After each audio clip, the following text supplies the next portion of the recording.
how to film your online course videos. There are so many different ways that you can film your videos. There are talking heads, which is literally your head filling up the screen, talking to the camera. There are also things called screencasts or screen sharing. So if you're demoing stuff on your screen, that may also be another method that you use. And you can even use a combination of those two, where you may have something on your screen, whether you're demoing how to use something on the computer, a PowerPoint slide, and your head speaking over the top of it. And now there are so many different tools that you can use to film your course content, and it's way easier, cheaper, more affordable, and less equipment required than it was a few years ago. Yay! So one of the best ways to begin, guys, is to just use the free tools and resources that you have available. You do not need to invest in loads of fancy schmancy equipment in order to go out there and start creating courses. And in fact, I've taken part in amazing courses that were quite simply just filmed live on Zoom. I've taken part in brilliant challenges that were just live streamed into a Facebook group.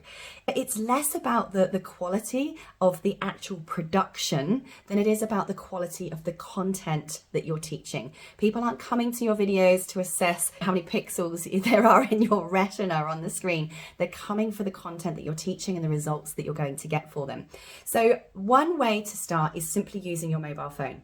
If you're creating videos for a course, I'd recommend that it's landscape, not portrait, like the one you're watching right now. Landscape, because people are more likely to watch courses on their computers. If you're going to be reusing or repurposing some of that content on YouTube, for instance, it just looks better when it's in landscape format. So simply slip your phone into landscape format. And if you don't have any lighting, stand in front of a well-lit window. I've actually moved my desk so that I have a huge window right in front of me right now. That natural daylight floods in and makes the visual well lit. However, you can quite simply get selfie sticks with a ring light and a phone holder on it for as little as $10 these days. So you can go down to anything like Kmart, Walmart, any of those everyday larger scale supermarkets, and you can buy those selfie sticks with the ring lights and the phone holder on them. If you know a teenager in your life, they probably already have one that you can borrow. So just start with your basic, with your phone in landscape. In terms of the background, keep it simple. I recommend that you are in the same kind of environment or background that your viewers are likely to be in. I teach business owners and entrepreneurs who are working from home. Guess where I am right now filming my videos? I'm in no fancy studio. I'm working from my home office. I'm filming in my home office. Why? Because my viewers that I'm talking to are most likely to be sat in their home office. If you are teaching parenting courses, go and set up a little corner of your house. Have some of the kids' toys lying around in the background. Have the kids running in and out, right? It's got to be realistic and normal to the viewer that's viewing it. If you were teaching a parenting course, stood there in a suit and jacket with a green screen and a PowerPoint slide, you're probably going to lose your people pretty quickly. Obviously, if you were teaching more in the corporate environment, you'd want to be in a suit, set up in a corner of the room that was either a plain white background or looked like a very professional office space, right? So think about who it is that's watching your videos and just make your background suit that. In fact, one time I actually just went and hired a hotel room for a day, and I just took a big bunch of flowers in there, put a few books on the table, and I just kind of used their furniture in the room of the hotel to just make a little scene, a little studio scene that I could sit on the couch and teach one of my course videos like that. And honestly, that's all that's required. Now, if you're teaching on the screen and you're showing stuff on your screen, demos or PowerPoint slides or anything like that, you're going to want some kind of tool that allows screen sharing. And there are so many.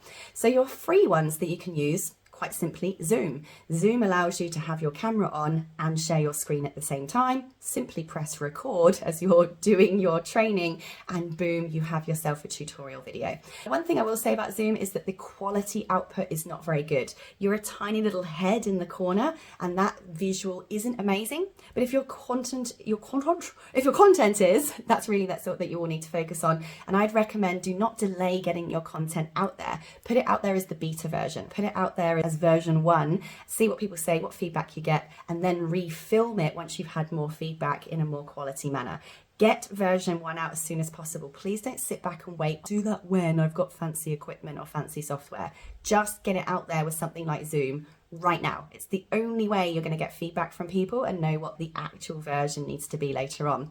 Another one is Loom, Loom. That is also free for up to 5-minute videos. It's about $15 a month or something like that for the paid version, which will give you unlimited amounts of videos and length of videos. So you can go and check that one out. That allows you to record your face and your screen at the same time. However, my favorite one, and the one I use for my more sort of fancy course videos, is Camtasia. Camtasia is a video filming and editing software. So you open up Camtasia on your computer. By the way, one thing I love about this is you pay once for it. It's not an ongoing subscription.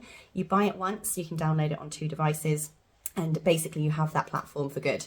So you open up the software and it will allow you to turn on your camera, turn on your screen sharing, record your screen, record your face. You can make yourself as big or as small as you want over the top of your screen. And it allows really advanced editing. It's really high quality output. You can add in pop-ups, text, and all that kind of business in there as well.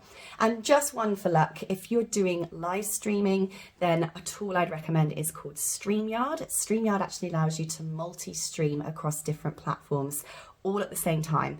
I can actually multi-stream to over 8 of my social media profiles at the same time, really expanding that reach and that impact. Now, of course, if you're doing a group challenge or something in a Facebook group, that could work really, really well for you. It allows you to record it. You can even add banners, text and pop-ups and screen share with that particular tool as well.